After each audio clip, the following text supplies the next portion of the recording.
The city and county of Honolulu has a new chief of police. Chief Joe Logan has been on the job for 2 weeks now. He was sworn in on June 14th, and he joins me in studio this morning. Good morning, Chief Logan. Thanks for being here. Good morning, Leah. Thank you for the opportunity to be here.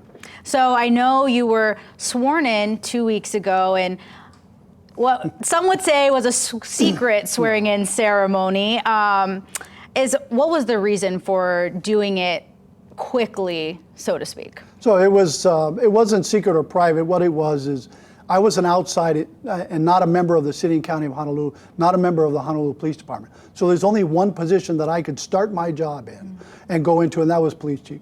The 3 weeks prior to that, from the date of I was selected by the police commission to that point, I was volunteering. So I was on leave from my state job, and I was upstairs trying to do and learn what it means to be a police chief, right? But there are things that I'm not privy to because I wasn't a formal employee, right?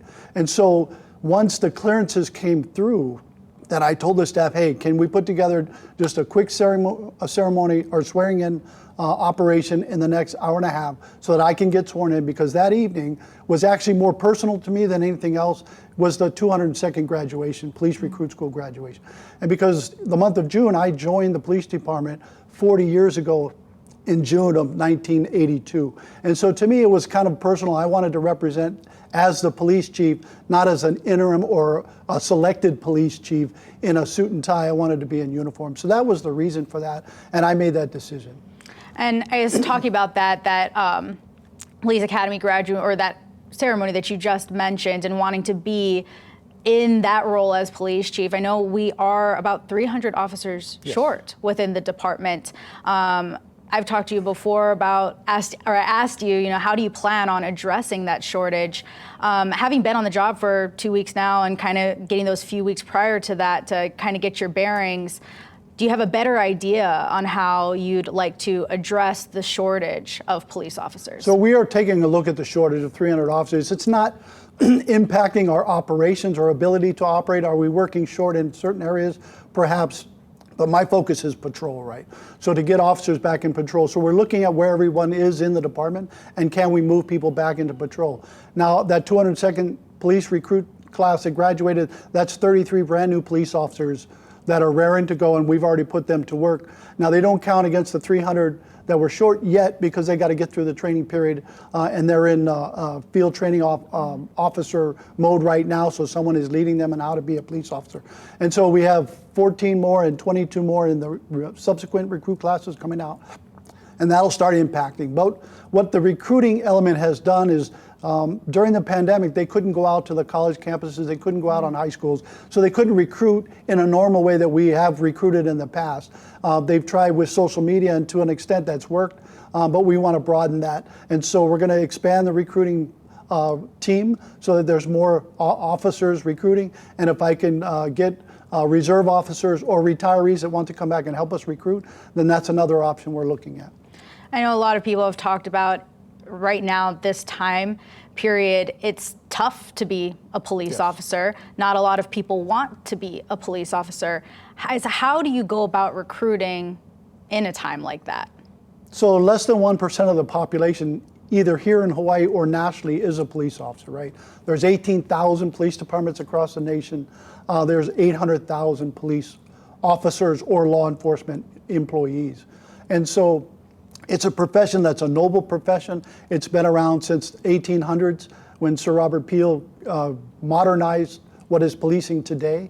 And so it's something that is it within yourself, right? To be a police officer, you have to be almost a servant leader, as defined by having a purpose higher than yourself. So you don't do it for fame and fortune, but you do it because it's the right thing to do, and it's something that you want to help the community with. Now, I got the opportunity to speak with you on the day you were offered this job, and you had mentioned one of the first things you wanted to do was get in the department, meet as many of your staff members and officers as you could, and see what needs to be addressed in regards to corruption, transparency. What have you learned in these 2 weeks on the job that you didn't know before you got in here? It's a little bit harder than I jumped into, but it's a fascinating job. It's something that I look forward to doing. I'm getting out to meet the officers. We're putting a schedule together because it's difficult. We have officers and organizations that are dispersed island-wide, right? So how do I adjust that schedule, meet with everyone? I have met with the union, and we're working through some of the proposals that they want to help our officers with uniforms and the gun belt and some other things that they would like to help them do their job easier. And I'm all about technology too, right? So how do we help our officers do their job the quickest and fastest, whether it's report writing, because that's the unglamorous part of being a police officer that you don't see on television, right? And that's inside the building, typing away, putting all your reports together. And then how do we modernize and use technology to make that quicker and faster so that the officer is on the street where they can deter crime and the criminal element. As you said, there's what seems to be a perception of a rise in crime. And so how do we get out there and deter that crime? I know there have been talks about issues of overtime within the department, not having enough patrols for certain communities. And then we have this new incident since within these first 2 weeks you've been on the job with the two Shopo leaders being put on restricted leave. Talk to me about that. How is all of this impacting what you're doing right now? So the Shopo issue is something that's still under investigation, excuse me. And that's something that we will, the court system and the other, everyone's innocent until proven guilty. And so the system will handle itself and determine the outcome of that. And so that's really not something I can fully disclose here because it's still under investigation, right? But the union, by and large, is representing, the police officers, not just on Oahu, but on the neighbor islands too. And so they have a large and a very difficult job. And so they need the leadership and they need the people to do what they need to do. And so that's being handled and they're working that. As far as the officers are out there doing their job every day. There are elements of crime and things happening within the department. In the 2 weeks I've been there, I don't see what you're saying is corruption within the department. There may be in other places of state government or county, but not in the police department as a whole. Do we have officers that may have done something at the time they thought was proper but isn't? That we're working through. And like any organization, they'll have individuals that do things at a time that is not appropriate, and so we'll take the action. I look at discipline as not being negative, as something that's going to ruin somebody's career, but more so as a way to help an officer understand that, hey, what you did was not appropriate, and we're going to use discipline to re-educate or train, and then we'll put you back on the street to save your job and to keep you as a valid employee. And so I know your public swearing-in ceremony is tomorrow, so big day right there. But Yes. Before we let you go, can you share with our viewers what your three main goals are for your time as police chief?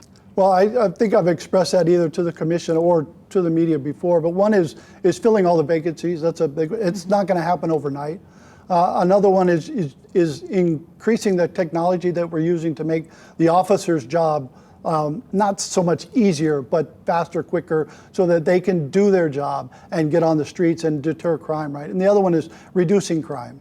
And so that's going to be a challenge, but that's a challenge we're going to take on with our federal and state partners. We can't do that by ourselves, but we also need the community's help, right? This is not Joe Logan's police department. It's our police department. It's your police department. It's the community's police department. And together we can help keep a safe and secure environment throughout the city and county of Honolulu. And so that's my goal for the next 5 years, and that's what I'll be working towards. Well, thank you so much, Chief Logan, for being here with us this morning and talking with all of us. I appreciate the opportunity. Thank you.